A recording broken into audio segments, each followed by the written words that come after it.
Hello everyone, welcome to today's video. As you can tell from the title, today we are going to speak about 5 planner hacks. So let's start with the video.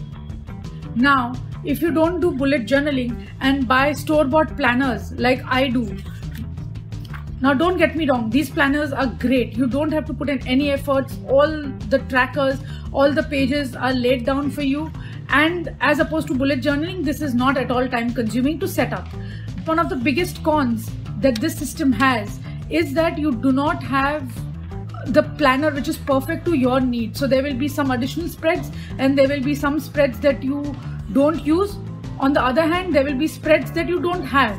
For example, the biggest problem that I have with most store-bought planners is that they do not have a running weekly to-do list. Now, a running weekly to-do list becomes absolutely important for me because that sets the tone for me for the entire week. Now, what I do personally is to take my regular planner. This is my regular 2020 planner, and it has a week in review or a weekly gratitude page.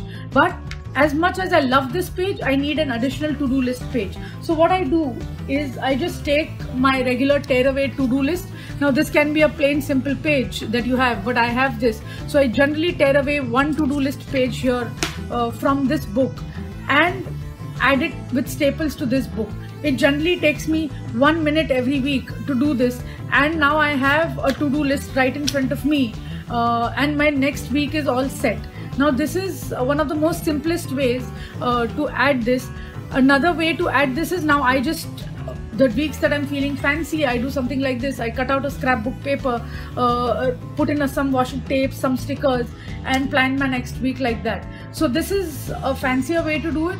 This is the last part that I showed you was a simpler way to do it. Having said that, both of them work for me brilliantly and I have my next week properly planned. One of the other things that I have a problem with is to have a limited space. So most of the days this much to-do list works for me, but on Friday specifically I have more things to do. And in my planner, Friday, Saturday and Sunday are together on the same page. So what I need is some additional to-do list options. So what I do is I quickly cut out a scrapbook paper, write important, put down my squares, and on Fridays I have an additional to-do list. So this also helps. So this also works when you have a lack of space. This works when you don't have a page. Now coming back to when you don't have a page. Now this is a 30-minute schedule which I don't have in a planner, and if I would have had that for every day, it would have gotten super bulky. Now my hack for this is only a few days that I need to plan my day on an hourly or a 30-minute basis. So what I do in this case is again quickly pull out a scrapbook paper, add my timings here, and then I can plan my day accordingly. But I don't do this on a daily basis. So I do this only on days that I know that I have back-to-back meetings or I have too many things to do, or I will not be able to discipline my day properly. The days that I really want myself to be disciplined, I use this hack. So whatever spreads that you don't have in your current planner, you can quickly add them like this. So in my case, what I do with these running to-do lists every week is I just rip them off once my week is over. So my planner really does not get bulked up. Now let's get to hack number 2. For my hack number 2, I have a case where in your planner you have a page where you don't really use that. Like in my case, in my current planner, I have these month start pages which I've tried to use, but they really don't serve a purpose in my life. But I really like the grid view, so I use this as a meal planner. Now what I do to convert this into a meal planner, very simply, you take your correction tape, just white out things that are written here. There are not too many things here.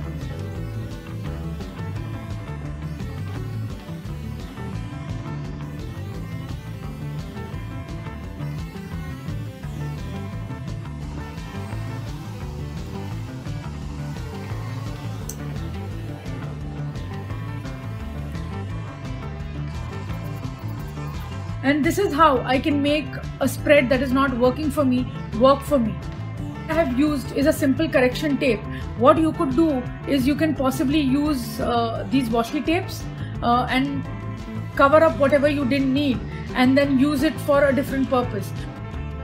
My last hack also would work here, where you can just quickly stick a loose leaf that you have here and make it a meal plan. But I did not want this page to go for waste, and I didn't want my planner to bulk up as well. So it serves two purposes.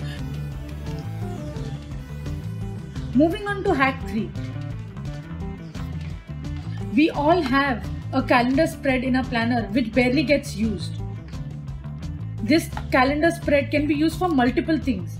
The first use is you can use it as a habit tracker. Now you can track the same habit for multiple number of months or a different habit for different months.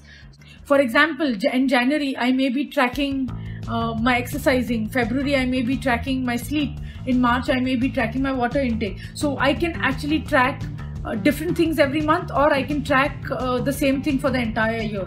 That is one way of using this. Another way of using this is to mark your period or sick days. Now most of the trackers do not come with sick day tracking or the period tracking. Even if they do come with it, what happens is it's only a monthly basis thing. But for me, tracking the period on a yearly basis becomes very effective because it can actually show me the shift and my health in a better format. So this becomes extremely important for me. I really track my period on such yearly calendars, and it is very effective for me. Now one other thing that you can do, as you can see, my current planner does have years in pixels. So what happens here is I can actually have sad to happy, and I can color each and every pixel here depending on how I'm feeling that day, and I will have my year in pixels. Now you can do the similar thing if your planner does not have this, with a bunch of colorful markers. Now with these colorful markers you can actually assign colors, happy, sad, not very happy, into specific colors, and then you can color that particular day and you will have your year in pixels in a very easy format here. Let's come back to my fourth hack. My fourth hack is for referencing a page. Now as you know that there are so many pages in a planner, as you have monthly, weekly, yearly pages, and you will have to go back and forth between those pages. How do you keep a track of it? Some of the planners do come with those monthly tabs, but they actually do not serve purpose according to me. I generally like to use these hacks to go back and forth to a particular page. Like for me, in this particular planner, I will have to come back to this page every day so that I can have my years in pixels marked. Now how do you do it? One of the ways, and one of the most simplest ways to do it, is to just add a washi tape around this.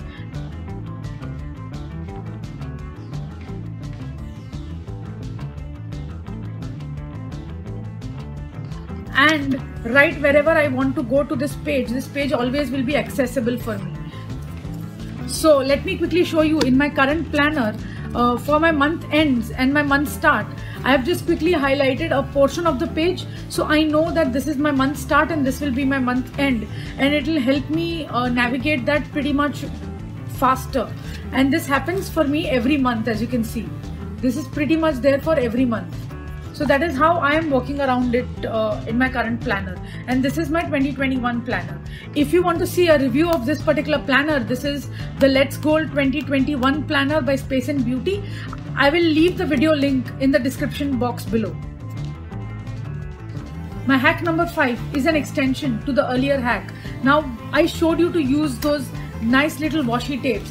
What if that doesn't work for you? What a simple trick of a post-it note will do. Just stick a post-it note out in your page, and this page will be easily recoverable. So this is the most easiest way to find your page. Now what I do personally is I use paper clips. Now these are really fancy paper clips, but you can use any paper clip. And so what I do personally is I don't really like these flimsy post-it notes because they're really flimsy and they can fall out. So I personally prefer these nice little paper clips. But what if these paper clips are not accessible, or you really want something which is slightly more decorative for your planner? Again, the good old washi tape comes to your rescue.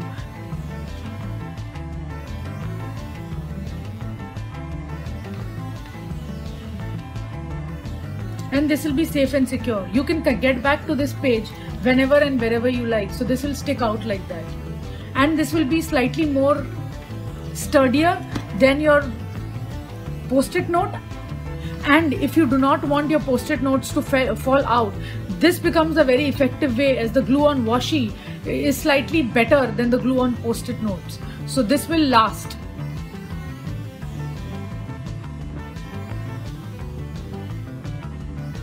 Thank you to everyone who stuck around till the end of this video. These were just 5 planner hacks that we have. But we have many more. Please let us know in the comment section below if you want a part 2 of this video. We will be happy to make it.